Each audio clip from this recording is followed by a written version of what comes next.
یہ جو کوشچن ہے یہ پورا پی ایچ ڈی تھیسس ہے جو آپ نے پوچھ لیا. بہرحال میں کوشش کروں گا مختصر سے وقت کے اندر اسے ریبٹل کر سکوں. اگر میں اسے ایک لائن میں بریف کروں تو وہ یہ ہے کہ ہم لوگ بکش مسلمان نہیں ہیں. ہم کتاب کے مسلمان نہیں ہیں, ہم روایتی مسلمان. ہم کتاب رکھتے ہیں, کتاب رکھتے ہیں لیکن اسے فالو نہیں کر رہے. اس کی وجہ یہ ہے کہ آپ دیکھیں کہ قرآن کی بات کر رہے ہیں. جی, قرآن بھی سنت بھی اس میں شامل ہے. سنت بھی شامل. قرآن اور سنت دونوں چیزیں. اللہ کے محبوب صلی اللہ علیہ وآلہ وسلم نے صحیح مسلم میں اوپر تلے 4 احادیث ہیں کہ غدیر خم پہ قرآن اور اہل البیت کو چھوڑا, اور المستدرک للحاکم میں حدیث ہے کہ قرآن اور سنت, اور فرمایا انہیں پکڑ لینا تم کبھی گمراہ نہیں ہوگے. ٹھیک.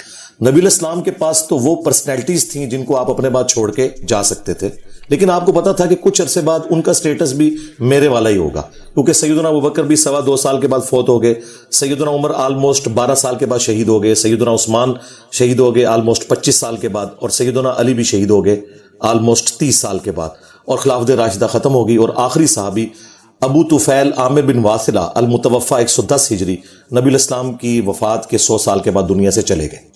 اس کے بعد جو لیگیسی یہ چل رہی ہے ظاہر ہے وہ بکشوام میں چل رہی ہے. بالکل. نبی الاسلام کی تعلیمات صحابہ نے سیکھی, پھر تابعین نے, پھر تبع تابعین نے, اور پھر آلموسٹ 3 صدی ہجری کے اندر آ کے وہ نالج جو نسل در نسل ٹرانسفر ہو رہا تھا زبان کی کریمنگ کے ذریعے, اس کو بکش فارم میں لایا گیا. اور یہ تب سے ہی بکش ہے. جی بکش ہے. پہلے وہ بک سینوں کے اندر تھی قرآن و سنت کی فارم میں, پھر ریٹن آئی. اس کی وجہ یہ ہے کہ اس زمانے میں کاغذ اتنا عام نہیں تھا. اگر قرآن کسی کے گھر میں رکھا جائے تو کئی کمرے رکھنے پڑتے. لوگ سمجھتے ہیں کہ شاید اس زمانے میں اس کو عیب سمجھا جاتا تھا. نہیں, انوینشن یہ مسلمانوں کے پاس نہیں تھی. یہ بنو عباس کے دور کے اندر جب خلیفہ ہارون رشید نے وہ وزڈم کا ایک بیت الحکمہ بنایا, ہاں, اس کے بعد بکس اور پھر یہ ساری کی ساری کاپیز تیار ہونا شروع ہوئی, اور پھر اسی عباسی دور کے اندر آپ کو بخاری مسلم اور باقی احادیث کی کتابیں اس طریقے سے پروپیگیٹ ہوتی ہوئی نظر آئیں. اب وہ کتابوں میں تو نالج موجود تھا, لیکن ٹریڈیشنل دین اس میں معذرت کے ساتھ جو ہمارا ایک صوفیانہ رنگ آیا نا, جس میں استاد اور شاگرد کا ایک رشتہ بغیر کسی دلیل کے چلنا ہے آپ نے اپنے استاد کے پیچھے, خواہ وہ قرآن سے کوئی آیت بیان کرے نہ کرے, سنت سے کوئی چیز بیان کرے نہ کرے, جو اس کی ٹریڈیشن ہے اس کو آپ نے لے کے چلنا ہے. اس چیز نے ڈیویٹ کیا. اگر اس کو نام دیا جائے اس کی انڈرسٹینڈنگ, جی انڈرسٹینڈنگ میں ظاہر فرق ہے. انڈرسٹینڈنگ کے لیے کاؤنٹر ویریفیکیشن تو ہمارے پاس کتاب ہے نا. آج اگر ایک بندہ کہتا ہے بٹ کے سپیلنگ BUTT ہے تو وہ پنجاب کا بٹ تو ہو سکتا ہے, آکسفورڈ کا بٹ وہ نہیں ہے. ہاں جی, جو جس کو ہم لیکن کہتے ہیں, اور عربی میں لاکن, تو ڈکشنری فیصلہ کرے گی نا. آج کوئی شخص دین بنا کے امت میں پیش کر رہا ہے تو ہم کاؤنٹر ویریفیکیشن تو اس کی کریں گے قرآن سے اور سنت سے, اور اگر قرآن و سنت میں موجود نہیں ہے پھر وہ دین نہیں ہے, ٹریڈیشن ہے, خواہ وہ کرسچنز کی ہو خواہ مسلمز کی ہو. تو فرق پڑا کہاں اور کس وقت پڑا, اور اس کو کرنے فرق ڈالنے میں کن لوگوں کی حکمت شامل تھی, یا یوں کہہ لیں کہ ان کی جہالت شامل تھی؟ دیکھیں, فرق پڑا جو لوگ اس سارے معاملے کے کسٹوڈین تھے انہوں نے ہی فرق ڈالا. وہ کون ہے؟ جی ظاہر ہے بڑے بزرگ, ان کے سارے کے سارے معاملات. لیکن دیکھنا امام بخاری نے کتنا اچھا کام کیا, موتا دیکھ لیں وہ کتنا اچھا کام. جی ان بزرگوں کو تو ہم مانتے ہیں. ہمیں جو اختلاف ہے نا وہ ان بزرگوں سے ہے کہ جنہوں نے بکش اسلام کو سائیڈ پہ رکھ کے ان کے نام کے اوپر اپنا سودا بیچا. مثلا اب میں ٹیبل پہ رکھوں بخاری, اور یہاں میں پیچھے بیان کر رہا ہوں کشف المحجوب, تذکرۃ الاولیاء, رسالہ کشیریہ, تو بھائی وہ کوئی اسلام کی کتابیں تو نہیں ہیں, وہ تو خود انہوں نے اپنی تھاٹس لکھی, اس میں جو قرآن و سنت ہے وہ تو حق ہے, باقی جو ان کے اپنے ایکسپیرینسز ہیں, دین دنیا میں تو کوئی نہیں بنا سکتا, دین تو آسمان سے نازل ہوا ہے.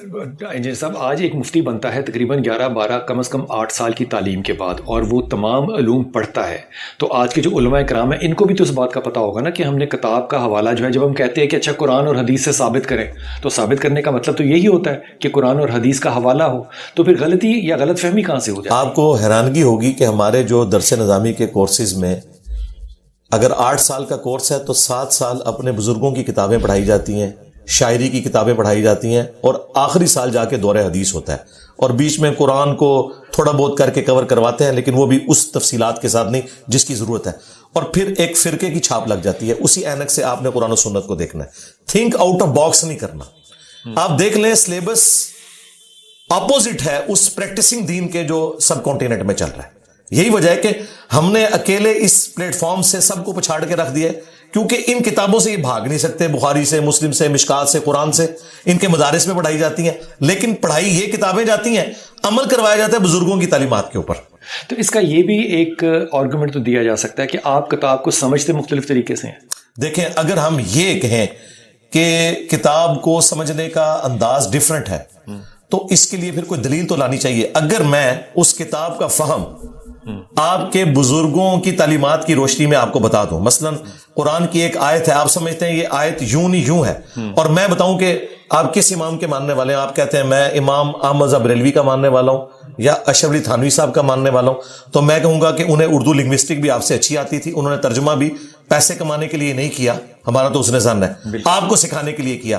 ہم آپ کی انٹرپریٹیشن دین کی مانیں یا ان کی مانیں, اور یہ بھی ایک بہت بڑا دھوکہ دنیا میں دیا جا رہا ہے. مجھے بتائیں بی بی سی اور سی این این کے اوپر جو نیچے نیوز کی پٹی چلتی ہے, کیا ایسا ہوتا ہے کہ امریکہ کا انسان کوئی اور اس پٹی کا مطلب لیتا ہے اور افریقہ کا کوئی اور لیتا ہے؟ یہ قرآن میں ہی کیوں کہتے ہیں کہ مطلب لیتے ہیں؟ مطلب ایک ہی ہوتا ہے, دو نمبری کر رہے ہیں.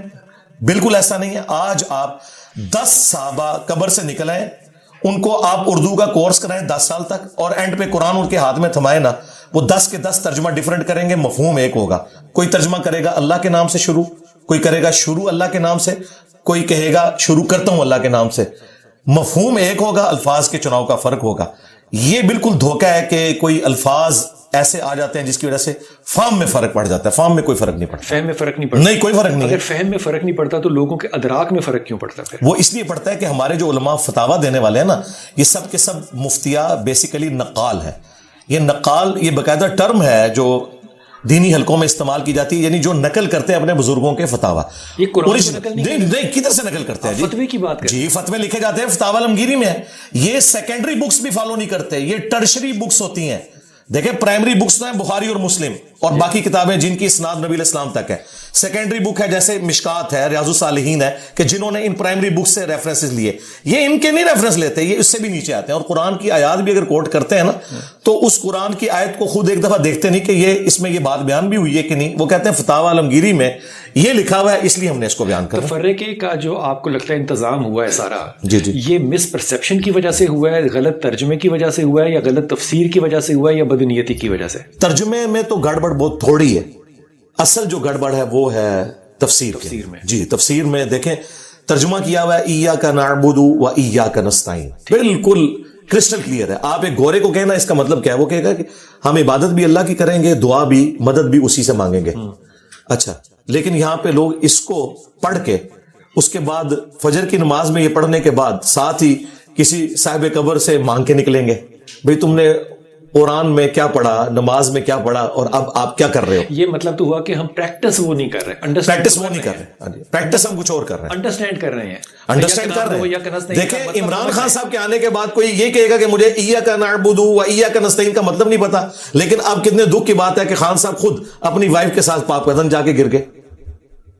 تو معاملہ پھر پریکٹس کا آیا. جی پریکٹس کا آیا, بالکل. what you understand you do not practice. جی, لیکن یہ مجبور ہے اپنے ان حالات و واقعات سے, کیونکہ یہ چیز بکتی ہے. مجھے بتائیں کہ جماعت اسلامی والے جو مزارات کے مخالف ہیں, لیکن وہ بھی کامیاب ہو کے دادا دربار کے اوپر جا کے چادر چڑھا رہے ہوتے ہیں, حالانکہ وہ اس چیز کو مانتے ہی نہیں ہیں. ووٹ ہے نا. جی ووٹ ہے بس. اچھا یہ فرمائیے کہ جب یہ لوگ صرف اتنی انڈرسٹینڈنگ کے اوپر ڈیفرینشیٹ کر رہے ہیں کہ پریکٹس غلط کر رہے ہیں, تو یہ مسالے کے ایک دوسرے کو پھر مسلمان تو مانے نا کم از کم. یہ تو مسلمان بھی نہیں مانتے. جی مسلمان نہیں مانتے, کیونکہ اگر یہ مسلمان مانیں گے نا تو ایک بڑا پرابلم کھڑا ہو جائے گا کہ چندہ بک پھر الگ نہیں رہے گی, وہ کامن ہو جائے گی. آپ ساری گفتگو IMF کے مطابق. جی دیکھیں, اگر میں یہ کہوں KFC میں ہوتے ہوئے کہ میکڈونلڈ کے چپس مجھ سے اچھے ہیں لیکن چکن میرا بہتر ہے, تو پھر جو چپس والے لوگ ہیں وہ تو وہاں چلے جائیں گے. تو میں یہ کیسے کہہ سکتا ہوں شیعہ میں ہوتے ہوئے کہ اہل سنت کا موقف خلفائے ثلاثہ کے حوالے سے یہ صحیح ہے کہ جب حضرت علی نے ان کے ساتھ کمپرومائز کیا ہے تو ہمیں بھی کرنا چاہیے, اگرچہ ہم حضرت علی کو فضیلت دیتے ہیں. اگر میں شیعہ ہوتے ہوئے یہ کہتا ہوں تو مجھے تو وہاں کی نہ کمیٹی رہنے دے گی نہ عوام رہنے دے گی. اور اگر میں سنی ہوتے ہوئے یہ کہتا ہوں کہ حضرت علی خلیفہ برحق ہے, ان کے خلاف جو لوگ کھڑے ہوئے ان صحابہ کا احترام اپنی جگہ, لیکن اپنی تمام جنگوں میں حضرت علی جو ہے وہ حق پہ تھے, اور یہ اہل سنت کا بھی مسلک ہے. اہل سنت کا میں اپنا مسلک اپنے پلیٹ فارم سے بیان نہ کر سکوں, اور مجھ سے مراد ہے اگر میں خطیب ہوں, میں تو ادھر کسی کو نہیں چھوڑ رہا, بالکل حق بات بیان کر رہا ہوں. اس ساری بات کو جو آپ کہہ رہے ہیں جنہیں صاحب, کیا اس کو پولیٹیکل اسلام کہا جا سکتا ہے؟ جی پولیٹیکل اسلام بھی ہے, اور پیسہ اصل میں جوڑا ہوا ہے. میری امت کا فتنہ مال ہے, جامع ترمذی کی حدیث ہے. چندہ بک پھر علیحدہ نہیں ہوگی, پھر کامن ہو جائے گی. حدیث ہے یہ. جی علیحدہ رکھنے کے لیے ضروری ہے کہ میں اگر KFC پہ ہوں یعنی بریلوی مکتب کی مسجد میں ہوں تو مجھے میکڈونلڈ یعنی دیوبند کو کنڈیم کرنا ہے, ادروائز میرا چندہ وہاں جا سکتا ہے. آپ کو لگتا ہے سارا پرابلم جو ہے یہ پیسے کے پیچھے؟ جی پیسے کے پیچھے. امت کا علمی تقاضے نہیں ہے. نہیں علمی تقاضے نہیں, علمی ہو تو ایکسپٹ کریں. دیکھیں نجی محفلوں میں کئی دیوبندی عالم ہیں جنہوں نے ایڈمٹ کیا ہے کہ احمد بریلوی صاحب نے جو ہمارے بزرگوں کی گستاخانہ عبارتوں کے اوپر گرفت کی ہے وہ درست ہے. جب انہیں کہا گیا کہ کیمرے آ کے یہ بات کریں, وہ کہتے ہیں یار یہ تو 100 سال کی ہماری یہ جنگ, پھر ہم ہار جائیں گے. اسی طریقے سے کئی بریلوی عالم اس وقت جیلم میں, ایک بریلوی عالم ہے جو بریلویوں کی مسجد کے امام ہے اور وہ خود مانتے ہیں کہ ہمارے مکتب میں کئی ایک شرکی ایکٹیویٹیز ہیں لیکن میں اس پہ جمعہ پڑھاؤں تو مجھے فارغ کر دیں گے. یہ خوف ہے, خوف ہے, لیکن وہ خود کہتے ہیں جی میرا عقیدہ بالکل ٹھیک ہے. یہ خوف ہے لوگوں کا. جی لوگوں کا, ظاہر لوگوں کے بعد الٹیمیٹلی چندہ. آپ مجھے آج بجٹ دینا جی IMF سے لے کے اور وہ واپس نہ کرنا ہو, ٹھیک ہے, واپس مانگے تھے آیا جے گوری, یہ والی بات ہو جائے, اگر یہ تھریٹیکل بات درست ہو جائے تو میں آپ کو ہزاروں علماء پروڈیوس کر دوں گا جو اپنے فرقوں کو طلاق دے دیں گے ایک دن کے اندر. آپ نہیں سمجھتے کہ علماء میں خوف خدا ہے؟ خوف خدا بہت کم لوگوں میں ہے, اور بعض لوگوں نے اپنے آپ کو نا خود ایک دل میں سیٹسفائی کر لیا ہے کہ زندگی موت کی کشمکش ہے, میرے پاس کوئی ہنر نہیں ہے, میں نے اگر یہ مسجد چھوڑ دی تو مجھے کوئی رکھے گا نہیں, میں کیا کروں, میرے بیوی بچوں کا کیا بنے گا. تو وہ کہتے ہیں اس حالت میں تو کلمہ کفر بھی بولا جا سکتا ہے, چلے ہم ایک دل میں اپنے آپ کو ٹھیک کر لیتے ہیں, باقی اللہ تعالیٰ کو جسٹیفائی کر لیں گے. میں اس بات کے اوپر نا قطعی طور پہ یقین نہ کرتا کہ مرزا صاحب جو ہے یہ کیا کہہ رہے ہیں. میں ایمانداری سے کہہ رہا ہوں, اگر میں نے اپنے کانوں سے یہ سنا نہ ہوتا کہ ہم بہت سے علماء کو کہتے ہیں جب کہ نماز آپ ایک دوسرے کے ساتھ پڑھ لیں گے تو وہ آن ایئر یہ کہہ دیتے ہیں کہ ہاں کر لیتے ہیں, لیکن جب پھر پروگرام ختم ہوتا ہے اور انہیں کہتے ہیں حضور اقدس نماز کا وقت ہے تو آپ نماز پڑھ کے جائیے, تو کہتے ہیں میں اپنے مدرسے جا کے پڑھ لاں گا, چھوٹا سا وقفہ لیتے ہیں واپس آتے ہیں. حضور اقدس ایک لفظ ہم نے بنایا ہوا ہے تقلید کرنا, امام کو ماننا. اب ہمارے ایک زمانہ تھا, آپ یہ بہتر سمجھتے ہیں کہ خانہ کعبہ کے اندر بھی چار جو تھے وہ مصلی جو تھے وہ بچھے جاتے تھے, بلکہ اس کے تو تصویری ثبوت جو ہیں وہ بھی موجود ہیں. تو یہ اگر وہاں پہ خانہ کعبہ میں یہ موجود تھے تو ایک تو یہ بات کہ وہ وہاں سے پھر چلے کیوں گئے, اگر خانہ کعبہ میں تو وہ صحیح ہی ہونے چاہیے. دوسری بات یہ کہ تقلید کرنے میں آخر برائی کیوں ہے؟ اگر آپ اچھے ہیں تو میں آپ کو فالو کر رہا ہوں, تقلید تو ہو رہی ہے نا. جی یہ تقلید یہ نہیں ہے, اس طرح کی تقلید اگر آپ کرنا چاہ رہے ہیں نا تو ضرور کریں.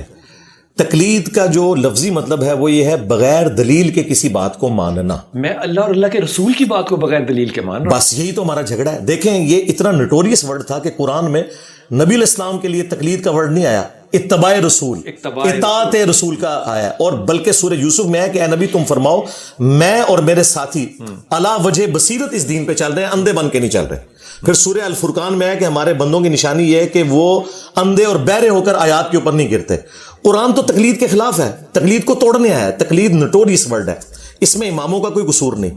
امام مالک, امام شافعی, احمد بن حنبل, امام حنیفہ, چاروں کے اقوال شاہ ولی اللہ دہلوی نے حجت اللہ البالغہ میں نقل کیے ہیں کہ وہ کہتے ہیں کہ کسی مفتی کے اوپر یہ حلال ہی نہیں ہے کہ ہمارا فتویٰ بغیر دلیل کے آگے کوٹ کرے قرآن و سنت کے, اور اگر ہماری کوئی بات قرآن و سنت کے خلاف ہو اسے دیوار پہ دے مارو. اور امام مالک کا قول صاحب نقل کیا ہے کہ اس صاحب قبر صلی اللہ علیہ وآلہ وسلم کے علاوہ دنیا میں کوئی ایسا شخص نہیں جس کی ہر بات مقبول ہو. امام مالک نے کبھی کہا کہ مالکی بنو یا امام شافعی؟ نہیں, انہوں نے کہا کہ آپ بھی قرآن و سنت سے علم حاصل کریں. انہوں نے ایکسپرٹ اوپینین دیا ہے اجتہادی مسائل کے اندر جو آج کل اوبسلیٹ ہو چکے ہیں سرکار. آج امام مالک تو آپ کو ویڈیو کیمرے کا مسئلہ, انتقال خون کا مسئلہ, پوسٹ مارٹم کا مسئلہ, کینگرو حلال ہے یا حرام, زرافہ حلال ہے یا حرام, یہ تو ہم بتائیں گے. ظاہر ہے اجتہاد اسلام کی خوبصورتی ہے کہ قیامت تک اجتہاد جاری ہے, اور جو عقائد ہیں وہ تو فکس ہیں. ان اماموں نے بہت بڑے لیول پہ کنٹریبیوشن کیا. عقائد کیا, کس چیز کو, عقیدہ کس چیز کو کرے؟ عقیدے بھی ہر مسلک کے اپنے اپنے عقیدے. جی عقیدے یہ فرق بعد میں. آج اگر آپ حنفیوں سے پوچھیں کہ دیوبند اور بریلویوں کے عقیدے امام حنیفہ سے ثابت کریں, آپ حیران ہو جائیں گے. شاید آپ کے لیے اسٹانشنگ بات ہو. وہ کہتے ہیں ہم امام حنیفہ کو عقیدوں میں فالو نہیں کرتے, ہم تو فقہ میں فالو کرتے ہیں. ہم کہتے ہیں امام حنیفہ قانون میں فالو کرتے ہیں, عقیدے میں فالو جی فروع میں کرتے ہیں, اصول میں نہیں کرتے. اصول کہتے ہیں عقیدے کو, اصل جو ہے جڑ درخت کی, اور فروع تو اوپر والی چیزیں. فروع میں فالو کر رہے ہیں, اصول وہ کہتے ہیں اصول میں ہم ماتوریدی اور اشعری ہیں اور قرآن و سنت سے دلائل کو لے کے چلتے ہیں. بلکہ وہ تو کہتے ہیں کہ اصول میں تقلید کرنا حرام ہے, دلائل کی روشنی میں فیصلہ کرنا چاہیے. تقلید کیوں کرتے ہیں؟ تقلید کہتے ہیں ہم فروع میں کر رہے ہیں کیونکہ ہمارا اتنا علم نہیں کہ ہم ڈیٹیکٹ کر سکیں. بھائی آج کے جو مسائل ہیں 90% وہ تو آج کے دور کے مسائل. یہ بات تو درست ان کی ہے نا, یہ تو آپ کو ماننا پڑے گی, کیونکہ ممبر جو ہے یہ باواضح بلند کہتا ہے کہ قرآن کو آپ سیدھا سیدھا خود نہیں پڑھ سکتے, آپ گمراہ ہو جائیں گے. جی یہ کہہ رہے ہیں, کیوں ہو جاؤں؟ جی اگر گمراہ تقلید کرنی ہی دیکھیں اگر یہ بات قرآن میں کہیں موجود ہے کہ قرآن ڈائریکٹ پڑھنے سے کوئی گمراہ ہوتا ہے تو ہمارے سامنے لے کے قرآن تو کہہ رہا ہے وَلَقَدْ يَسَّرْنَا الْقُرْآنَ لِلذِّكْرِ فَهَلْ مِن مُدَّكِرٍ، قرآن کو نصیحت کے لیے آسان کر دیا ہے کوئی سمجھنے والا؟ ہاں جو دقیق مسائل ہیں نا وہ تو علماء کو بھی نہیں پتا. مجھے بتائیں ایسٹرونومی کی فیلڈ نہیں، اچھا اسی جیولوجی کی فیلڈ نہیں، ایمبریولوجی کی فیلڈ نہیں، تو کیا اب ہم علماء کو جاہل کہیں؟ ایمبریولوجی میں جو تھے وہ مودودی صاحب نے بھی غلطی کی تھی جو بعد میں ٹھیک ہوئی کہ نطفے سے اور پانی سے انہوں نے جی علق والا جو تھا. ہاں جی تو دیکھیں وقت کے ساتھ لوگ لرن کرتے ہیں. ٹھیک ہے ہم نے سائنس کے علم کے ذریعے چیزیں لرن کی. اب دیکھیں امام غزالی کہہ رہے ہیں کہ جو زمین ہے اس کے مقابلے پہ سورج 60 گنا بڑا ہے، لیکن آج ہمارے بچے کو بھی پتا ہے 13 لاکھ گنا بڑا ہے. اس زمانے میں لوگوں کو اتنا آئیڈیا نہیں تھا، وقت کے ساتھ ساتھ چیزیں. لیکن یہ یاد رکھیے گا جو عقائد اور نظریات ہیں نا وہ فکس ہیں. وہ صحابہ اور تابعین کے دور میں جو ہمارے پاس نالج موجود ہے کتاب و سنت کی فارم میں وہ فکس ہے. مثلا کون سے عقیدے فکس ہیں؟ مثلا سب سے بڑا عقیدہ توحید، اللہ تعالیٰ کو ایک ماننا، اللہ کا کوئی بیٹا نہیں، اس کا کوئی شریک نہیں، ہمارا رازق مالک سب کچھ وہی ہے، زندگی موت کا مالک وہ ہے، یہ فکس ہے. اچھا اس کے بعد رسول اللہ صلی اللہ علیہ وآلہ وسلم اللہ کی طرف سے پیغمبر بن کے آئے اور وہ آخری پیغمبر ہیں، ان پہ قرآن نازل ہوا اور انہوں نے ایمانداری سے اللہ کا پیغام ہم تک پہنچا دیا. اور اس میں انہوں نے جو ہمارے اوپر مشروع چیزیں فرمائی فرض کے طور پر، وہ روزانہ 24 گھنٹے میں 5 نمازیں ہیں اور ان کی رکھتے بھی ایون ایگریڈ اپون ہے سنی شیعہ میں، 2 فجر کی، 4 ظہر، 4 عصر، 3 مغرب، 4 کوئی اختلاف ابھی تک نہیں، کوئی اختلاف نہیں. سب نے قبلہ رخ ہو کے نماز پڑھنی ہے. حج اور عمرے کے لیے خانہ کعبہ جانا ہے. یہ نہیں ہوتا کہ شیعہ جو ہیں وہ نجف شریف چلے جائیں اور سنی جو ہیں وہ اجمیر شریف یا بغداد شریف یا دیوبند شریف، بریلی شریف چلے جائیں. دیکھیں وہیں جاتے ہیں اور یہاں پہ ان بزرگوں کے اتنے ماننے ہونے کے باوجود، اتنے ان کے ساتھ اٹیچ ہونے کے باوجود نماز قبلہ رخ پڑھتے ہیں. نمازیں 5 ہی ہیں اور اس کی بیسک سٹرکچر بھی ایک ہے. پہلے قیام، ہر رکعت میں 1 رکوع، رکوع کے بعد سیدھا کھڑا ہونا، 2 رکعتوں کے بعد بیٹھنا، 4 کے بعد سلام پھیرنا، یہ بھی فکس ہے. تو پھر تقلید کہاں سے شروع ہوتی ہے؟ تقلید یہ کہتے ہیں کہ جی جو ایسے مسائل ہیں جو قرآن و سنت نے واضح بیان نہیں کیے، مثلا جو یہ کہہ رہے ہیں نا واضح بیان نہیں کیا، ہمارے نزدیک وہ واضح بیان ہے. ہاں جی مثلا مثال کے طور پر اب امام ابو حنیفہ رحمۃ اللہ علیہ نے ایک ڈاکٹرن کھڑی کر لی کہ جسم سے نکلنے والی جو ناپاک چیز ہے وہ وضو توڑ دے گی. ٹھیک ہے. اور وائس ورسا جو چیز وضو توڑتی ہے وہ ناپاک ہے. اس کی بنیاد کے اوپر انہوں نے خون کو ناپاک ڈکلیئر کر دیا اور خون کے نکلنے پر وضو لازم بتایا. جبکہ امام شافعی کا موقف ہے کہ خون پاک ہے، اس کا صرف پینا حرام ہے. قرآن میں جو 4 جگہ پہ ہے حرام ہے، ناپاک نہیں ہے، ناپاک نہیں ہے. ہاں ظاہر ہے صحابہ کی زندگی جنگوں سے عبارت تھی. مجھے بتائیے اس زمانے میں کون سی ایسی ادویات تھیں؟ لوگ ہر وقت اسی چیز میں ہی پڑے رہتے کہ وہ اپنے کپڑے ہی بدلتے رہتے. پھر تو جنگ میں نماز بھی تو وہ خون کے ساتھ جی پڑھتے تھے. اچھا اب یہ کہتے ہیں جی ہمارے امام صاحب نے بتایا، ہم کہتے ہیں ابو داؤد میں حدیث ہے کہ ایک صحابی پیرے کے اوپر تھے، انہیں تیر لگتے رہے وہ نماز پڑھتے رہے. جی نماز پڑھتے رہے. انہوں نے کہا آیت شروع کر لی تھی میں چھوڑ، ہاں تو میں اس کو چھوڑ. ہاں دیکھیں واضح مسائل اسی طریقے سے. اچھا یہ میں نے امام حنیفہ کی غلطی ہائی لائٹ کی نا، امام شافعی کی غلطی دیکھیں جس کی وجہ سے آج کروڑوں مسلمان تکلیف کاٹ رہے ہیں. انڈونیشیا اور ملیشیا کے لوگ وہ شافعی ہیں، وہاں آپ حاج عمرے پہ دیکھیں کہ ان کے عورتوں نے دستانے پہنے ہوتے ہیں کیونکہ ان کے نزدیک اگر بیوی کو خاوند ہاتھ لگا لے تو وضو ٹوٹ گیا، تو اس لیے انہوں نے دستانے سخت گرمیوں میں پہنے ہوتے ہیں کہ ہمارا وضو نہ ٹوٹ جائے. ایک غلط بات انہوں نے اخذ کر لی. اور بخاری مسلم میں حدیث ہے، اما عائشہ کہتی ہیں ان دنوں ہمارے گھروں میں چراغ نہیں ہوتے تھے، حجرہ تنگ تھا، نبی علیہ السلام نوافل ادا کرتے تھے، جب سجدے میں جانے لگتے میرے پاؤں تو دیتے، میں پاؤں سمیٹ لیتی. بالکل امام بخاری نے دیکھیں، یہ لوگ کہتے ہیں امام بخاری شافعی تھے. امام بخاری نے نہ امام شافعی کی غلطیوں پہ سے کوئی صرف نظر کیا، نہ 300 جگہ امام حنیفہ کا انہوں نے رد کیا کہ یہ ان کے مسائل. اچھا یہ بدنیتی سے نہیں ہوا، ان تک اس وقت ذخیرہ احادیث اتنا پہنچا نہیں تھا. اور دیکھیں وہ بری الزمہ ہے، وہ کہہ رہے ہیں بعد میں اگر آپ کو کوئی چیز مل جائے. امام ابو یوسف اور امام محمد نے آلموسٹ 40% سے زیادہ مسائل امام حنیفہ کے چھوڑ دیے ہیں، بعد میں احادیث مل گئی. عقیقے کا مسئلہ امام حنیفہ نہیں مانتے تھے، یہ مانتے ہیں. مدینے کو حرم امام حنیفہ نہیں مانتے تھے، یہ لوگ مانتے ہیں. شوال کے 6 روزے امام مالک بھی کہتے ہیں کہ میں نے کسی کو 6 روزے رکھتے ہوئے نہیں دیکھا. سارا اختلاف ان سطحی باتوں پر ہے. جی انہی باتوں پہ ہے. ظاہر ہے بعد میں یہ جو آج آپ بڑا اختلاف دے رہے ہیں نا عقیدے کا، بریلوی دیوبندی اہل حدیث، یہ جو اختلاف ہے نا جی یہ پچھلے 150-200 سال کی پیداوار ہے جو بڑے لیول کے اوپر کافر سمجھتا ہوں. جی بالکل. اچھا پہلے لوگ کافر نہیں سمجھتے تھے، بالکل نہیں سمجھتے تھے. اچھا یہ 4 جو مسئلے تھے یہ اٹھائے کیوں گئے؟ دیکھیں یہ 4 مسئلے 1517 میں سلطنت عثمانیہ نے ڈالے اور 1917 میں 400 سال بعد یہ بدعت ختم ہوئی. بدعت میں اس لیے کہہ رہا ہوں کہ ان سے پہلے کے جو 600-700 سال کے مسلمان تھے, انہوں نے تو یہ کام نہیں کیا. ٹھیک ہے, اچھا پھر یہ 4 مسلح تھے اور پیرلل میں یہ چاروں اپنی الگ الگ نماز پڑھتے تھے. اچھا, اور آپ کو حیرانگی ہوگی, انہوں نے فقہ کی کتابوں میں لکھا ہوا ہے کہ حنفی کی نماز شافعی کے پیچھے نہیں ہوتی, کیونکہ شافعی کہتا ہے خون نکلنے سے وضو نہیں ٹوٹتا, ہمارے نزدیک ٹوٹ جاتا ہے, ہو سکتا ہے امام کا خون نکلا ہو. دیکھو یہ ان چکروں میں پڑے ہوئے ہیں. اچھا, یہ اٹھائے کیسے گئے؟ یہ اللہ تعالیٰ کی طرف سے ظاہر ہے ہر عروج کو زوال ہے. آلموسٹ 600 سال کے بعد جو سلطنت عثمانی ہے, ویسے تو ان کا جو گولڈن پیریڈ ہے وہ 400 سال ہے, لیکن آلموسٹ یہ 600 سال کے اوپر پھیلی ہوئی ہے. ان کی کمر ٹوٹی جب انہوں نے فرسٹ ورلڈ وار میں ساتھ دیا جرمنی کا, اور یہ جنگ ہار گئے. پھر ان کی گرپ ہو گئی کمزور اور اس کے ٹکڑے ہو گئے. انہی ٹکڑوں میں ظاہر ہے پھر سعودیہ کے جو لوگ تھے, عرب لوگ, وہ پہلے بھی کچھ بغاوتیں کر چکے تھے حکومت کے خلاف, لیکن کامیاب نہیں ہوئی. لیکن پھر انگریزوں کی مدد سے یہ چیز کامیاب ہوئی. لیکن اس شر میں سے خیر یہ نکلا کہ انہوں نے مسلح اٹھا کے مقام ابراہیم پہ کھڑا کیا, امام کعبہ کو, سنت کو اسٹیبلش کر دیا. میں نے حدیث پڑھی ہے, مجھے صحیح کیجیے گا اگر یہ صحیح ہے. اللہ تعالیٰ کے رسول نے صلی اللہ علیہ وسلم نے فرمایا کہ وقت آخر کی بہت سی نشانیاں بتائیں. ان میں سے ایک نشانی یہ بتائیں کہ علماء کرام جو ہیں وہ اپنے علم سے نہیں اپنے لباس سے پہچانے جائیں گے. تو ہماری علماء تک یہ بات نہیں پہنچی. پتہ نہیں, اس کا تو مجھے نہیں پتا, لیکن ابو داؤد میں ایک حدیث ہے کہ جو دنیا میں شہرت کا لباس پہنے گا اللہ اسے ذلت کا لباس پہنائے گا. یہ حدیث تو موجود ہے. باقی قرب قیامت کی ایک نشانی یہ ہے کہ بخاری مسلم میں حدیث ہے, قرب قیامت میں دین سمٹ کے مکے اور مدینے میں آ جائے گا. اور یہاں کے لوگ کہتے ہیں امام کعبہ کے پیچھے نماز نہیں ہوتی. ابھی کتنی حیران کن بات ہے. بہت سا ایسا وقت بھی مسلمانوں نے دیکھا ہے جس میں کہ ہمارا عروج تھا, اس پہ کوئی دو رائے نہیں ہے. لیکن پھر ہم نے وہ بھی وقت دیکھا کہ جب یہی بیت الحکمہ جس کا کہ انجینئر صاحب ذکر کر رہے ہیں, اس کو تباہ کیا گیا, اس کی کتابوں کو جلایا گیا, اور پھر یہاں پہ اتنا خون مسلمانوں کا بہا کہ اس میں گھوڑوں کی ٹاپیں جب پڑتی تھی تو اس سے چھینٹیں اٹھتی تھی. اس کی وجہ کیا تھی؟ مختلف روایتوں میں جو وجہ آئی اس میں ایک وجہ یہ تھی کہ مسلمانوں کی فکر صرف اتنی تھی اس وقت کہ ایک سوئی کے نکے کے اوپر 40 فرشتے بیٹھیں گے یا 70 بیٹھیں گے. اگر یہی فروعی مسائل اس طرح سے رہے آج بھی تو پھر مسلمانوں کا مستقبل کیسا ہوگا؟ واپس آئیے بات کرتے ہیں. حضرت رسول پاک صلی اللہ علیہ وسلم نے 10 سال مدینے میں گزارے. میں اگر غلط ہوں گا تو مجھے آپ نے ٹھیک کر دیا. جی اب 10 سال جو وہاں پہ آپ نے گزارے, کم از کم 5 نمازیں تو آپ نے صحابہ کے ساتھ پڑھی, چھٹی ہوگی اما عائشہ کے ساتھ پڑھی ہوگی, جیسے بھی سمجھ لیں 5 نمازیں تو پڑھی. اب ایک سال میں 365 دن لگا لیں, 10 سال آپ نے وہاں پہ نمازیں پڑھی, 18,250 نمازیں بن جاتی ہیں.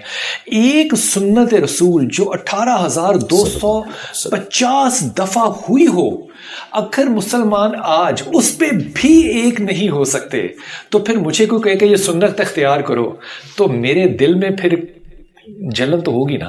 جی, ہم خود اس تکلیف سے گزر رہے ہیں, لیکن میں اس میں ایک آپ کو پازیٹیو پہلو بتاؤں. As far as basic structure of نماز از کنسرن وہ سیم ہے.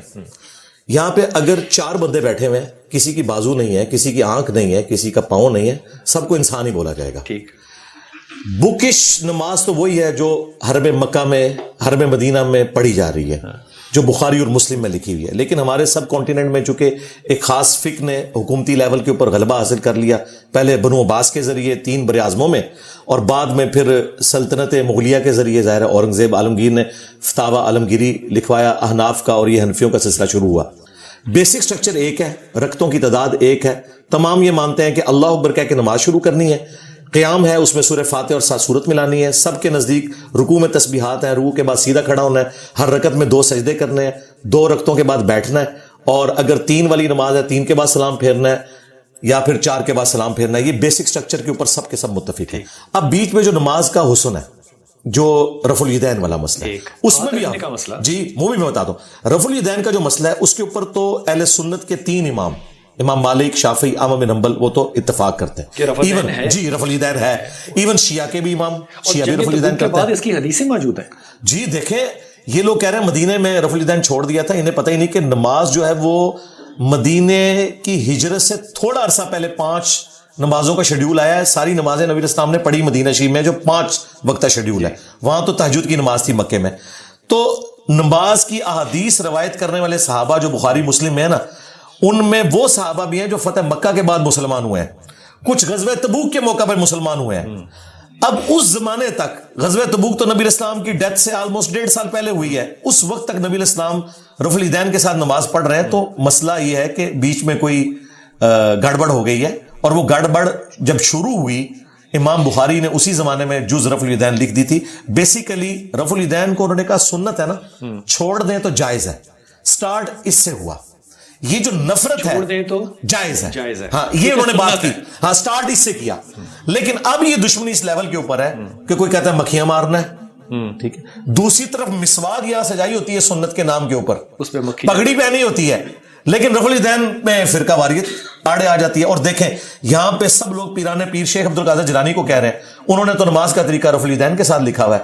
اگر پیران پیر کو نماز کا طریقہ, ان کے نزدیک تو پیران پیر ہے نا, ہم بھی انہیں ایک ریسپیکٹیبل پرسنالٹی مانتے ہیں, تو اگر تمہارے پیروں کے پیر کی نماز غلط ہے, مکھیاں مارنا ہے, تو اصل مسئلہ ہے کہ تمہاری نماز خراب ہے, تمہارے پیر کی نماز تو درست تھی. تو اپنے پیر کو فالو کیوں نہیں کرتے؟ وہ کہتے ہیں کہ جی ہم فقہ میں امام حنیفہ کے فالوور ہیں, پیری مریدی میں ان کے فالوور ہیں. ہم کہتے ہیں بھئی پیر تو آپ کی آخرت کو اور رسول اللہ صلی اللہ علیہ وآلہ وسلم کے ساتھ تمہارا رشتہ مضبوط کر رہا ہے, تو یقیناً نبی الاسلام کے نقش قدم پہ ہے, تو وہ جو نماز پڑھ رہے ہیں تو نبی الاسلام سے سیکھی ہوگی, اور یہ بھی آپ کے لیے, ان لوگوں کے لیے. ہم تو کہتے ہیں بخاری مسلم کھولیں, نماز کا طریقہ وہی ہے جو شیخ عبد القادر جیلانی نے لکھا ہے, خود انہوں نے ادھر سے کاپی کیا ہوا ہے. اچھا بہت سے اختلافات, ہاتھ باندھنے پہ میں بات کر دوں. دیکھیں ہاتھ باندھنے کے حوالے سے اہل سنت کے ہاں ہاتھ چھوڑنے کی روایتیں بھی ہیں, ہاتھ باندھنے کی بھی ہیں. میں کچھ نمازیں اہل سنت کے ہاں جی اہل سنت کے ہاتھ چھوڑنے کی بھی ہیں. عبداللہ ابن زبیر مصنف ابن ابی شیبہ میں, جنہوں نے نماز حضرت ابو بکر سے سیکھی اور انہوں نے رسول اللہ سے سیکھی صلی اللہ علیہ وآلہ وسلم, وہ ہاتھ چھوڑ کے نماز پڑھتے تھے. اہل سنت جو ہے وہ ہاتھ چھوڑ جی پڑھتے ہیں آل اوور دا ورلڈ. مالکی تو آلموسٹ سارے ہاتھ چھوڑ کے نماز پڑھتے ہیں, اگرچہ ان کی کتاب الموطا امام مالک میں ہاتھ باندھنے والی حدیث بھی ہے, اور وہی حدیث امام بخاری نے بھی لی امام مالک سے چند واسطوں سے. ہاتھ باندھنا بھی سنت ہے, ہاتھ چھوڑنا بھی سنت ہے. اس کو کوئی اس طریقے سے اختلاف نہیں بنانا چاہیے. میں دونوں طریقے سے نماز پڑھتا ہوں. نماز جمع کرنا سنت ہے. نماز جمع کرنا رسول اللہ صلی اللہ علیہ وآلہ وسلم کا زندہ معجزہ ہے. آپ سوچ رہے ہوں گے معجزہ کیوں کہہ رہا ہوں, کیونکہ آپ علیہ السلام نے جب نمازیں جمع کی, صحیح مسلم میں اوپر تلے 10 احادیث ہے, 1628 سے 1637 تک. تو ابن عباس سے پوچھا تابعین نے کہ نبی علیہ السلام نے بغیر خوف کے, بغیر بارش کے, بغیر سفر کے, بغیر کسی وجہ کے, ہاں جی, مدینہ شریف میں نمازوں کو کیوں جمع کیا؟ انہوں نے کہا تاکہ امت کے لیے کوئی تنگی باقی نہ رہے اور آسانی ہو جائے. آج پوچھیں یورپ اور امریکہ میں جن بیچاروں کو آدھا گھنٹے کا وقفہ ملتا ہے دن کے وقت جاب کے لیے, وہ میں کہتا ہوں نماز پڑھیں, اس کے بعد پڑھیں اللہم صلی علی محمد وعلی آل محمد, صدق رسول اللہ. رسول اللہ نے سچ کہا تھا کہ امت کے لیے آسانی ہے کہ نماز قضا نہیں ہو سکتی. یہاں پہ بھی آرمی چیف ہوں, پرائم منسٹر ہوں, جن کی مصروفیات ہیں, زور اثر کو جمع کریں, مغرب اور عشاء کو جمع کریں, 3 اوقات میں 5 نمازیں پڑھ لیں, آسانی ہے. اور وجہ کوئی بھی نہ ہو چاہے کوئی وجہ نہ ہو, یہ آسانی ہے. تو اس پہ اختلاف کیوں ہے؟ یہ صرف اہل تشیع کے ساتھ کیوں جوڑ دیا؟ جی اس لیے کہ اہل تشیع بھی دوسری ایکسٹریم پہ چلے گئے. یہ جواز کی حد تک تھا, اور اس شخص کے لیے تھا جس کی زندگی ان چیزوں سے عبارت ہے کہ اس کے لیے مینج کرنا مشکل ہے, مصروفیات میں. جی اچھا, لیکن شیعہ نے اسے روٹین بنا لیا. سنیوں نے کہا اچھا آپ نے روٹین بنایا نا, ہم اس کو غلط کہیں گے. اگرچہ ہماری مسلم شریف میں 10 حدیثیں لکھی رہے, وہ تو کس نے پڑھنی, وہ تو عربی میں لکھی ہوئی ہے. ہم دوسری ایکسٹریم پہ جائیں گے. اور آپ کو بتاؤں شیعہ کی جو نہج البلاغہ کتاب ہے, مولا علی نے جو اپنے زمانے میں گورنروں کے نام ایک خط لکھا ہے, اس میں 5 نمازوں کے الگ اوقات بتائے ہیں. شیعہ کے ہاں بھی افضل یہ ہے. سید جواد نقوی صاحب جو لاہور میں ہے, اور میری خواہش ہے کہ آپ ان کا بھی اس طریقے سے پروگرام کریں, وہ بھی ماشاءاللہ ایک ماڈریٹ اسکالر ہیں. انہوں نے باقاعدہ ویڈیو میں آ کے کہا ہے, وہ خود بھی, ہم گئے تو ہم نے نمازیں جمع کی, انہوں نے اثر لادہ پڑھی, انہوں نے کہا یہ افضل ہے کہ الگ وقت میں پڑھی جائے, یہ جواز ہے. تو میرے پاس ٹائم ہے, میں تو جواز. ایران میں ایک شیعہ عالم سے پوچھا, انہوں نے کہا کہ پڑھ سکتے ہیں آپ, لیکن افضل یہی ہے. جی ہاں جی, لیکن پاکستان میں جی دونوں طرف ایکسٹریم رویے ہیں. اچھا یہ فرمائیے کہ بہت سی ایسی روایتیں ہیں, روایتیں میں لفظ استعمال جو ہے وہ انورٹڈ کاما میں کر رہا ہوں. مثال کے طور پر رسول پاک صلی اللہ علیہ وسلم کی پیدائش کا دن 12 سے لے کے 17 تک منایا جائے گا. بہت سے جیسے غار ہرا کا واقعہ جو ہے, وہ غامدی صاحب جو ہے وہ اس سے انکار کرتے ہیں کہ یہ واقعہ پیش ہی نہیں آیا. کیسی عجیب بات ہے کہ اگر ایک طبقہ بھی وضو کا جو ہے وہ کہیں زیادہ گیا یا نیچے تک چلا گیا, تو ہم اس جگہ کو جانتے ہیں کہ کہاں تک گیا, اور وضو وہاں تک ہی کرنا ٹھیک ہے, بال کہاں تک کرنے. اگر سنتوں کو اتنا واچ کرنے والے لوگ ہیں, تو یہ اتنی بڑی بڑی چیزیں جو ہیں ہم نے کیسے مس کر دی؟ نہیں, یہ اس طریقے سے نہیں ہے. ہم تو بکش مسلمان ہیں, ہم کہتے ہیں ہر چیز لکھی ہوئی ہے. اب آپ کو حیران کن بات بتاؤں, اہل سنت کے ہاں دلائل النبوہ امام بیہقی کی کتاب کھول کے دیکھ لیں, انہوں نے انس بن مالک کے شاگرد محمد بن اسحاق کا قول نقل کیا ہے کہ نبی علیہ السلام پیر والے دن 12 ربیع الاول کو پیدا ہوئے. اور شیعہ کی کتاب اصول الکافی, جس طرح ہماری صحیح بخاری ہے نا, اصول الکافی میں 110 نمبر چیپٹر ہے, اس میں سٹارٹ میں لکھا ہے کہ نبی الاسلام عام الفیل والے سال 12 ربیع الاول کو پیدا ہوئے. شیعہ پریکٹیکلی 17 کو منا رہے ہیں, کتاب ان کی 12 کہہ رہی ہے. امام خمینی نے جھگڑے ختم کیا, انہوں نے 12 سے 17 پورے کا پورا ویک ڈکلیئر کر دیا, لیکن کتابیں جو ہے نا 12 کے اوپر متفق ہیں. لیکن وہی سنیوں نے 12 پکڑ لی نا, تو شیعہ کو تھوڑی چینج ہی کرنی چاہیے تھی نا. تو اس KFC میکڈونلڈ کا فرق تو رہے گا. اچھا یہ فرمائیے کہ جب سنت واضح ہو جائے آپ پہ, تو ایک طرف ہے فرض, مثال کے طور پہ 4 رکعت میں نے نماز فرض پڑھنی ہے, ایک طرف ہے نوافل. اب بہت سے علماء کرام ایسے ہیں وہ کہتے ہیں کہ اگر آپ نے زائد نہیں پڑھا تو آپ کا جو فرض ہے وہ بھی قبول نہیں ہوا. یہ جذباتی جملے ہیں, یہ بڑے علماء نے کہیں نہیں لکھے, بالکل ایسا نہیں ہے. جو احادیث ہیں وہ تو بالکل, جب آپ زائد اس کے لیے لفظ بول رہے ہیں تو خام خواہ اسے دین کا حصہ بنا رہے ہیں. بخاری مسلم میں حدیث ہے, ایک بدو صحابی ہے, اور عموماً بدو صحابی جو ہے نا وہ بڑے اسٹریٹ فارورڈ ہے, سواری سے اترا بھی نہیں تھا. جی جی جی. اچھا, شریف اس نے نبی صلی اللہ علیہ وآلہ وسلم سے کہا کہ مجھے کوئی ایسا طریقہ بتائیں میں جنت میں پہنچ جاؤں, ہاں کامیاب ہو جاؤں. آپ نے فرمایا فرض نماز قائم رکھ, ہاں تیری مرضی تو اس میں بڑھانا چاہے, فرض زکات دے, اور فرض جو ہے وہ روزے رکھ. اس وقت حج فرض نہیں ہوا تھا, اور پہلی چیز آپ نے شہادت کا ذکر کیا جو اللہ اور اس کے رسول کی شہادت دینا ہے. اچھا, اس نے کہا یا رسول اللہ نہ میں اس میں کوئی اضافہ کروں گا نہ کوئی کمی کروں گا. جب واپس مڑا آپ نے فرمایا کسی نے جنتی شخص کو دیکھنا ہے اس کو دیکھ لو. اچھا, اس میں واضح الفاظ ہیں کہ تمہاری مرضی اگر بڑھانا چاہو. اس نے کہا میں اس سے نہیں بڑھاؤں گا. اچھا, آپ حیران کن بات دیکھیں کہ زکات کے مسئلے میں علماء یہی کہتے ہیں کہ 2.5% دے دو باقی نہ بھی دو, اس کو 3 نہیں کرتے, اس کو نہیں 3 کرنے دیتے, اور کہتے ہیں کرو تو ثواب ہے لیکن 2.5 دو تو سارا مال پاک ہے, اور 2.5 ہمیں دے دو. جب نماز کی باری آتی ہے تو فجر کی 2 سنتیں اس کے ساتھ انٹیگرل کیوں کر دیتے ہیں؟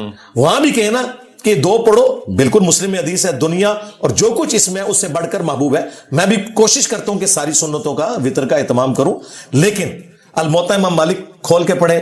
جو فاتح ایران ہے سعد ابن ابی وقاص, پوری زندگی عشاء کی 5 رکعتیں پڑھتے تھے, 4 فرض اور 1 وطر.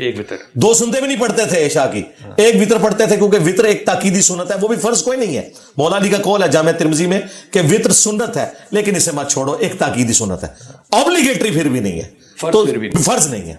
اور یہ دیکھیں انہوں نے نمازوں کو اتنا مشکل کیا, جب آپ عشاء کی 17 رکعتیں بتائیں گے اور ٹوٹل 24 گھنٹے میں 17 رکعتیں, لوگوں نے ہماری ویڈیوز کے بعد نہ صرف نماز شروع کی, پھر سنتیں اور نوافل بھی شروع کر دیے, کیونکہ سٹارٹ تو ہوا نا, عادت پڑ جائے گی. تو پھر اگر آپ اتنی لمبی داڑھی بتائیں گے کہ یہ سنت ہے, حالانکہ نبی الاسلام کی تو داڑھی نہر تک تھی, تو کبھی کسی نے داڑھی رکھنی. ہم نے بتایا کہ یار داڑھی مطلقاً رکھنا یہ نبی الاسلام کا حکم ہے, چاہے وہ چھوٹی شاید افریدی والی ہو, مٹھی ہو جائے تو سنت ہے, اس سے زیادہ رکھنے کی ضرورت نہیں ہے. اور اگر چھوٹی بھی رکھ لو تم سنت میں داخل ہو جاؤ گے, لیکن چھوٹا پیٹ بھی ہونا چاہیے. ہاں جی, آپ بھی رکھ ہی لیں.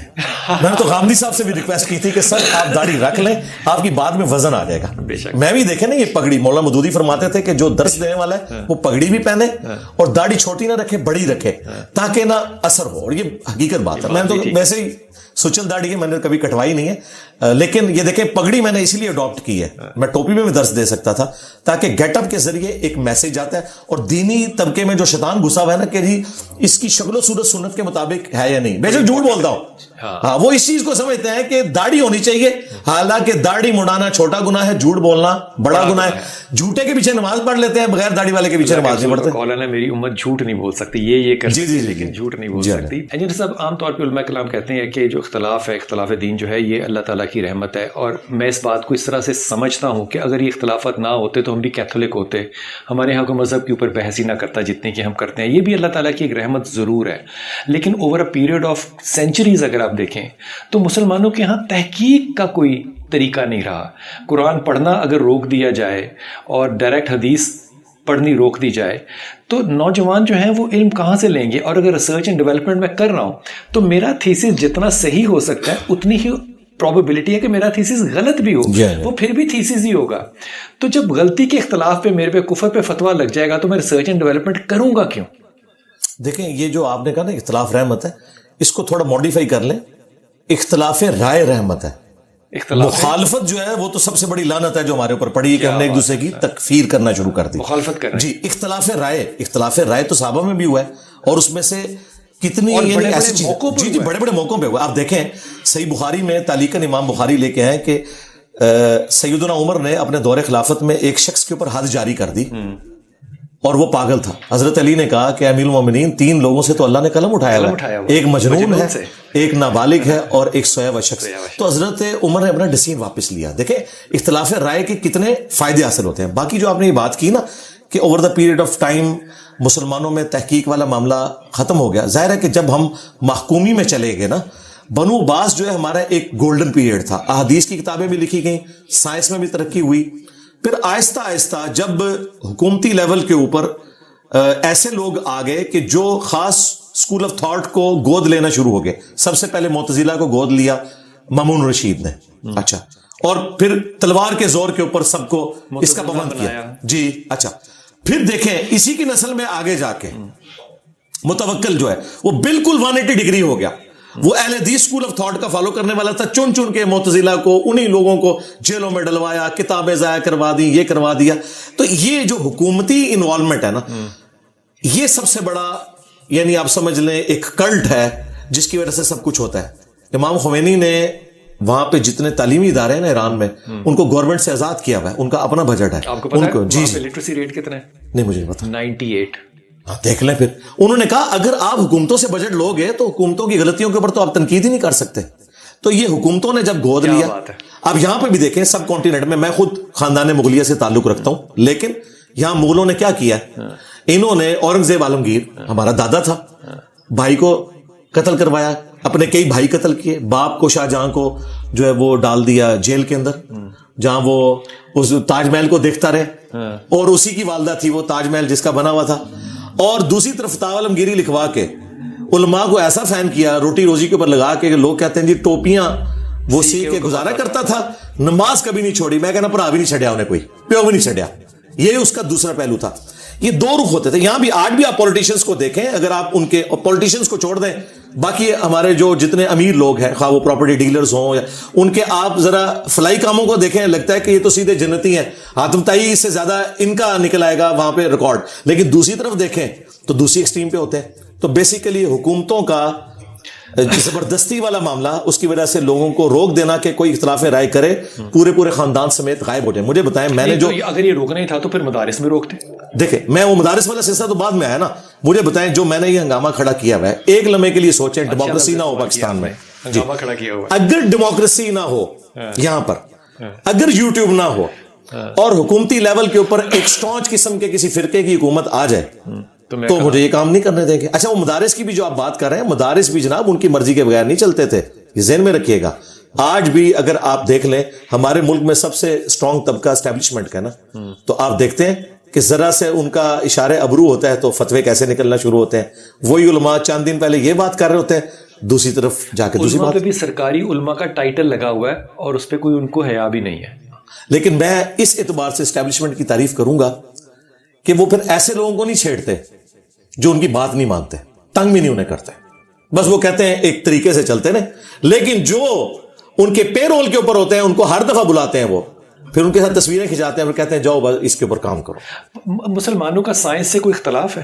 نہیں, کوئی اختلاف نہیں ہے. بلکہ سائنس کی بنیادیں آج آپ گوروں سے ذرا پوچھیں کہ سارے کے سارے معاملات کس نے, الخوارزمی جس کے اوپر پوری سائنس کھڑی ہے, کمپیوٹر, یہ کون تھا؟ وہ مانتے ہیں نا, آپ نہیں مانتے. نہیں, ہم تو مانتے, کیونکہ آپ کے بزرگوں نے کہا ہے کہ جناب دنیا جو ہے وہ ساکت ہے, اور دنیا گھوم اس لیے نہیں رہی کیونکہ اس کے اوپر انہوں نے ایک پورا فلسفہ جوڑا ہے. جی, علماء عرب نے بھی یعنی اس پہ سخت, اور احمد بریلوی صاحب نے پوری کتاب لکھ دی زمین ساکنہ. جب آپ بچوں کو یہ پڑھائیں گے اور سائنس کی کتاب کچھ اور کہے گی تو ظاہر ہے یا سائنسدان پیدا ہوں گے یا مذہب پیدا ہوگا. ابھی ہمارے مدارس کے اندر نا سائنس تو پڑھائی نہیں جا رہی. یہ پرانا فلسفہ رستو کا, بھائی فلسفہ تو کورالریز کے اوپر چلتا تھا اور وہ ڈیٹیکٹیو نالج ہوتا تھا. سائنس جو ہے نا یہ فلسفے کی وہ اولاد ہے جس نے ہر چیز کو پچھاڑ کے رکھ دیا ہے کہ knowledge obtained through observations and experiments.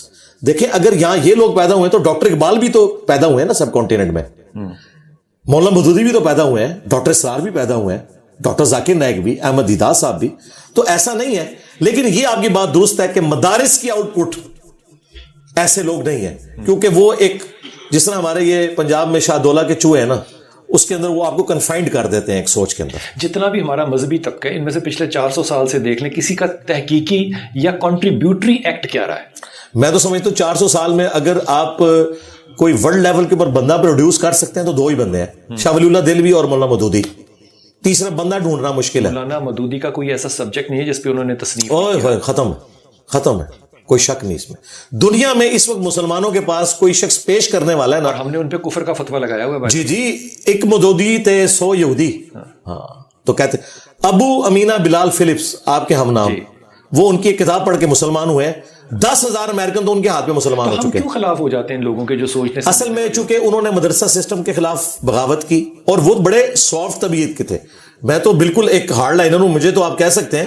وہ تو اتنے نرم مزاج تھے, لیکن اس وقت ان کو اندازہ ہو گیا کہ ہماری امپائرز جو ہے نا خطرے میں آ گئی ہیں. یہ کرٹیکل تھنکنگ لوگوں کو سکھا رہا ہے. دیکھیں انہوں نے حنفی ہوتے ہوئے فقہ حنفی کے کئی مسائل کے اوپر قرآن و سنت کی روشنی میں گرفت کی, اور کہا کہ یار یہ آپ کس طرف لے کے, مثلا جرابوں کے مسئلے پہ انہوں نے کہا کیا اللہ تعالیٰ اس چیز میں امت کو ڈال رہا ہے کہ جراب کی موٹائی کتنی ہو, یہ کس مٹیریل کی بنی ہو, یا اللہ آپ کو ایک آسانی دینا چاہتا ہے کہ یار سردیوں میں پاؤں ٹھنڈے ہوتے ہیں, ایک بار وضو کر کے پہن لو, 5 نمازوں تک کر لو مسا, اور مسافر ہو تو کر لو. میں ٹھیک ہوں. ہاں نہیں, وہ تو یہ تو احادیث بھی ہیں. جورب عربی کا لفظ ہے. جامعہ ترمذی میں خفین چمڑوں کی موزوں کی حدیثیں الگ ہیں, اور جرابین اس کی الگ ہیں. اہل حدیث بھی مانتے ہیں, علماء عرب بھی مانتے ہیں, لیکن یہاں پہ لیکن مودودی صاحب کو میں اس لیے کریڈٹ دے رہا ہوں کہ وہ حنفی ہوتے ہوئے انہوں نے کہا یار یہ تم لوگوں نے کون سا دین بنا دیا.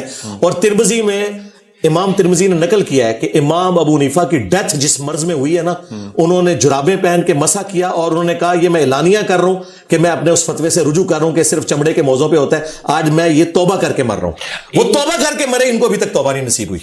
یہ ترمذی میں لکھا ہوا ہے. ایک ایسا مشورہ جو کہ آپ کے خیال میں امت کو ملنا چاہیے, امہ مسلمین کو ملنا چاہیے, علماء کو ملنا چاہیے کہ ہم راہ راست پر آ جائیں, کیا ہوگا؟ یہ جی نبی کے جیسا ہے ہی کوئی نہیں, بابت شاہی کوئی نہیں. اپنے اپنے بزرگوں سے دستبردار ہو جائیں. اور نبی علیہ السلام, یہ مشورہ ہے جی, یہ مشورہ ہے. اچھا اس کا اینڈ رزلٹ کیا ہے؟ مرنے سے پہلے اے مسلمان کر لے اس پہ غور, کتابوں کا خدا اور ہے بابوں کا خدا اور. یہ ہے اس کا وے. اس میں کلاسیکل بابیں شامل نہیں کرتے؟ نہیں ظاہر ہے جی, ہم تو تنزیہ کہہ رہے ہیں نا جناب, ہم ان بابوں کے ماننے والے ہیں جو کتابوں کے ماننے والے. جی جی, امام بخاری امام مسلم یہ ہمارے بابے ہیں. ٹھیک ہے, اسی طریقے سے صحابہ اکرام ہمارے بابے ہیں, خلفائے راشدین اہل البیت. جو ان سے ٹکرائے وہ تو شاہی کوئی نہیں. انہوں نے ہمیں پڑھایا تھا نا کہ بڑے سے بڑا غوث قطب ابدال ہو, ایک صحابی کے گھوڑے کے قدموں کی خاک نہیں ہے, کہتے تھے نا. تو یہ تو اس سے بہت سافٹ جملہ ہے کہ نبی کے جیسا ہے کوئی نہیں, بابت شاہی کوئی نہیں. یہ تو کہتے تھے صحابی کے گھوڑے کے جیسا ہے کوئی نہیں, بلکہ اس کے قدموں کی خاک جیسا ہے کوئی نہیں, بابت شاہی کوئی نہیں. اور مجھے کہتے ہیں بابوں کی توہین کر رہے ہیں. توہین تو تم نے پچھلے 1200-1300 سال سے میں سکھائی ہوئی تھی, آج اسی سے مکر گئے. محمد علی مرزا انجینئر, انتہائی ممنون آپ. جزاک اللہ خیر. بہت شکریہ.